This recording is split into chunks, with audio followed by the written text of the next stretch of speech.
Cuando pensamos en Francia durante la Segunda Guerra Mundial, la primera imagen que suele venir a la mente es la de un país ocupado. Pero la historia real es mucho más compleja. Es en realidad la de una nación en guerra consigo misma, una fractura brutal entre dos Francias que tenían visiones del mundo completamente irreconciliables.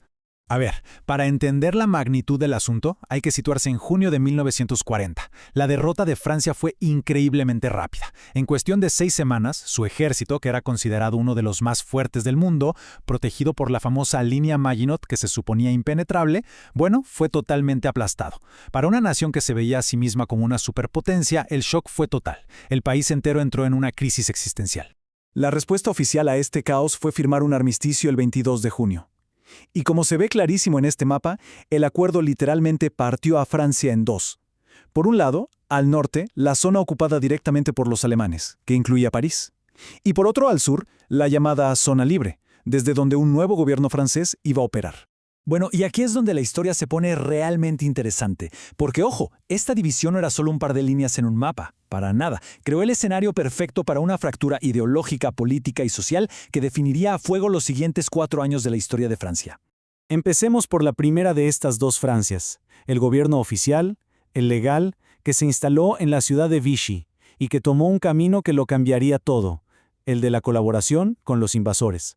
Y fíjense en un detalle que es clave. El nombre que eligieron. Dejaron de ser la República Francesa y pasaron a llamarse el Estado francés. Parece un cambio sutil, ¿no?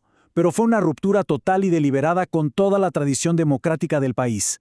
Y todo esto liderado por el mariscal Pétain, quien para muchos franceses era un héroe intocable de la Primera Guerra Mundial. Si el cambio de nombre no fuera suficiente, miren el lema.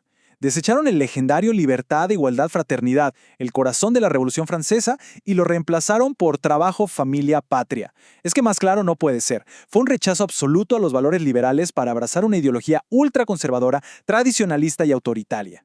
Esta cronología nos da una idea rápida de cómo fue evolucionando el régimen.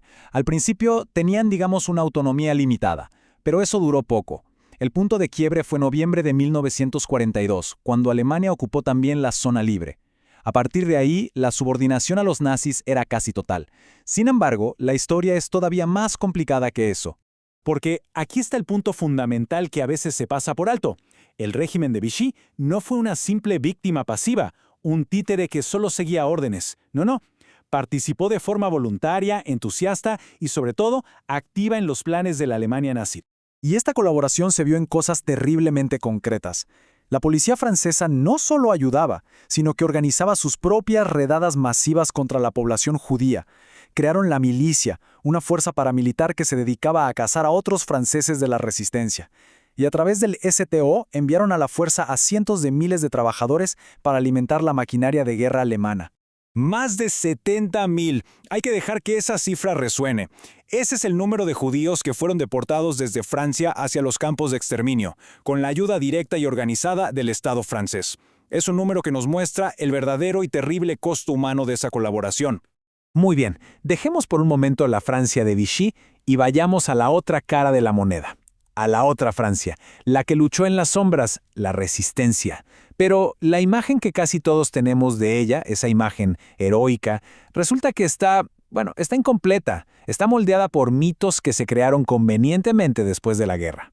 Para entender ese mito, no hay nada como escuchar estas famosas palabras de Charles de Gaulle. Lo que nos está diciendo es que Francia se liberó a sí misma. Pinta un cuadro de unidad nacional, de todo un pueblo levantándose como un solo hombre para expulsar al invasor. Una historia muy bonita. Pero la realidad, como argumentan historiadores modernos como Robert Hildea, era mucho más desordenada. Él propone que en lugar de verlo como una lucha nacional, deberíamos verlo como una guerra civil internacional que se libró en suelo francés. ¿Qué significa eso? Que no eran solo franceses contra alemanes, eran franceses luchando contra otros franceses y además un montón de extranjeros luchando de ambos lados. Y es que cuando uno mira a quienes formaban la resistencia, el mito de la unidad nacional se cae a pedazos. Había de todo. Veteranos republicanos de la Guerra Civil Española, antifascistas italianos, incluso alemanes antinazis. Por supuesto, había muchísimos combatientes judíos, comunistas de todas partes del mundo, y mujeres cuyos roles importantísimos fueron convenientemente olvidados por la historia oficial. Era un mosaico diverso y a menudo conflictivo.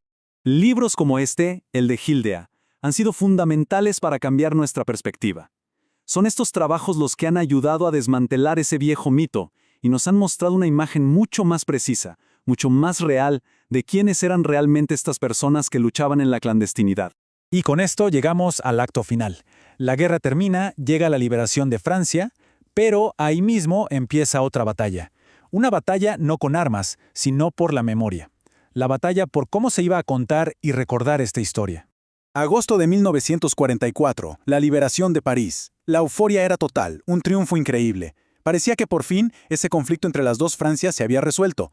La resistencia ganaba, el gobierno colaboracionista colapsaba. Un final feliz, ¿verdad? Pues no tan rápido. Para poder sanar las heridas tan profundas del país se construyó una narrativa simplificada, lo que conocemos como el mito de la resistencia. ¿Y qué decía este mito? Que bueno, sí, hubo unos poquitos traidores, pero la inmensa mayoría de la nación fue una heroica resistencia. Básicamente se minimizó la escala de la colaboración y se exageró masivamente el apoyo popular a la resistencia. Y este es el punto clave. Este mito no se creó para engañar, sino que tenía un propósito político y social importantísimo. Era una herramienta para unir a un país completamente fracturado. Era una forma de que Francia superara el trauma de la derrota, de la ocupación y de la guerra civil, permitiendo que la nación se reconstruyera con un nuevo sentido de unidad y honor. Al final, toda la historia de la Francia ocupada nos deja con esta pregunta que es fundamental y va mucho más allá de Francia. ¿Cómo hace un país para reconciliarse con una historia que está llena de heroísmo, pero al mismo tiempo de una complicidad terrible? Nos obliga a reflexionar sobre cómo las naciones construyen sus memorias y cómo, a menudo eligen las historias sencillas que unen en lugar de las verdades complejas y dolorosas que dividen.